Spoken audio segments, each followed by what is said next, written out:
Only a psycho person will praise this video today. If you enjoy listening to today's story, I'm telling you the truth. You are mentally very sick. You need a doctor. You must get treatment.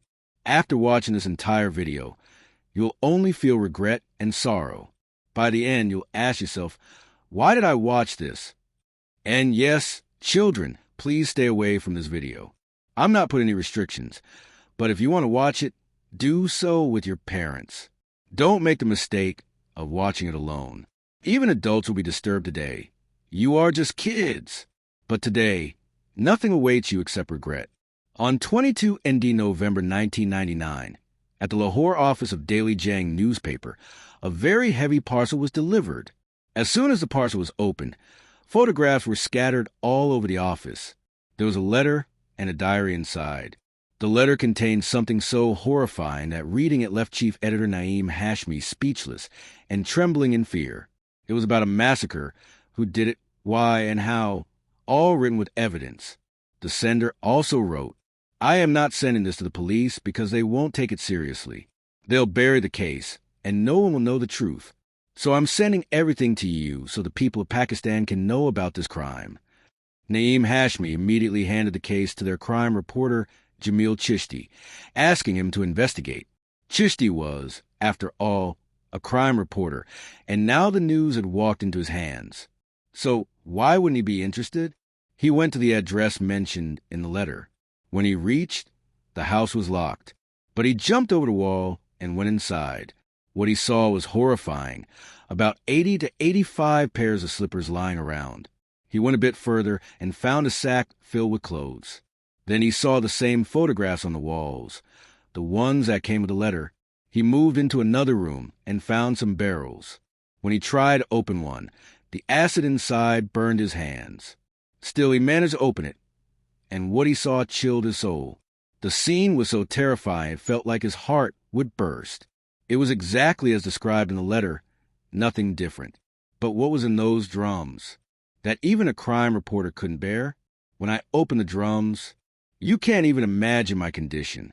There were pieces of flesh, and my hands burned from the acid. If you're still watching and you're underage, think again before continuing. Let's rewind to 17th September 1998, Lahore, Pakistan, around 2 a.m.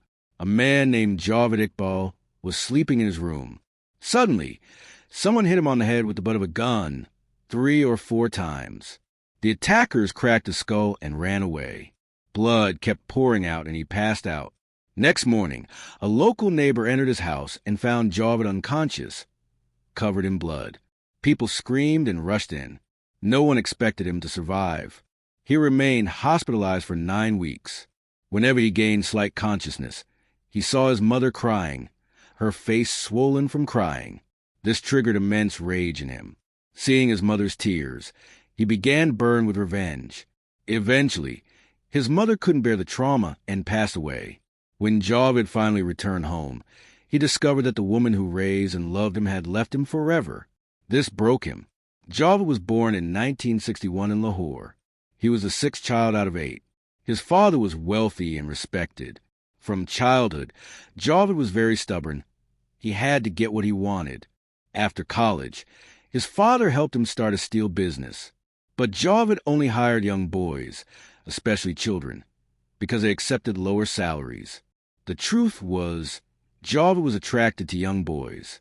He had a pedophile disorder. He avoided marriage, refused proposals, and couldn't tell his family the truth. Eventually, under pressure, he married, but the marriage lasted less than a year. His wife left him, and Javed was once again alone. To escape loneliness, he lured young boys playing the street into his house. He'd give them food and clothes and then exploit them. A religious organization eventually discovered his crimes and attacked his home. He escaped but was later caught and jailed. His sentence? 6 months in prison and 100 lashes. Remember those lashes. They will matter later. After prison, his father forced him to marry again. But the same thing happened. The marriage broke, and his father passed away, leaving him a large inheritance. He bought a house and started a video game shop to lure kids. While they played, he'd drop a currency note on the floor, hoping a kid would pick it up. Then he would line them up and search them one by one in a private room, exploiting them during the process. Soon he ran out of money. He sold his house and moved into a rented one at 16B Ravi Road, Lahore. He started targeting orphans and runaway kids, usually found near Data Darbar Mosque or bus stations. He'd lure them with promises of work, shelter, and food. Once home, he would exploit them. The boys couldn't protest because they were fed and housed. He even bought a TV for them. Until then, he never harmed anyone. But then came 17 September 1998. 2 boys came for a massage, and he tried to abuse them. But they were not ordinary boys. They beat him brutally with a gun and sent him to the hospital. During his recovery, he kept seeing his mother's crying face. And shortly after, she died. Blaming those 2 boys for his mother's death, Javed vowed revenge on 100 boys. In May 1999, Javed began his killing spree. In 147 days, he abducted 100 boys from Lahore.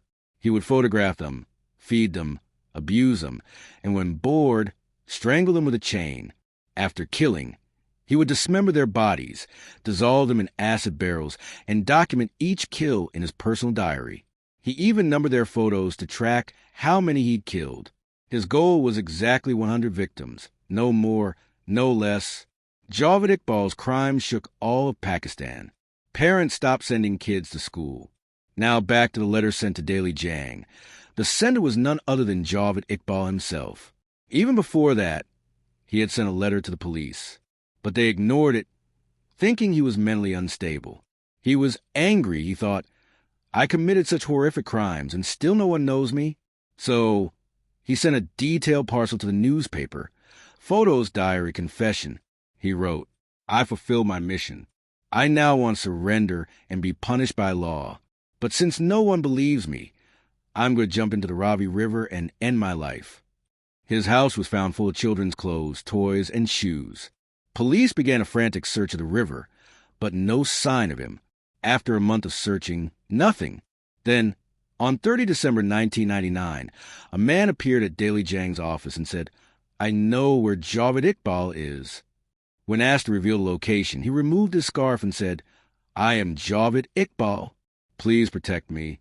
He feared being killed by police. But within minutes, police arrived and arrested him. In court, he showed no remorse. He laughed. You can see it in the video footage. Then came the unprecedented sentence. You will be strangled to death in front of the victim's parents, cut into 100 pieces, and your remains dissolved in acid, just like you did to those kids. Javed was terrified. His worst nightmares were about to come true. 8 October 2001. He made a noose from his pajama and hanged himself in jail before his execution could take place. The final question, why 100? Why exactly 100?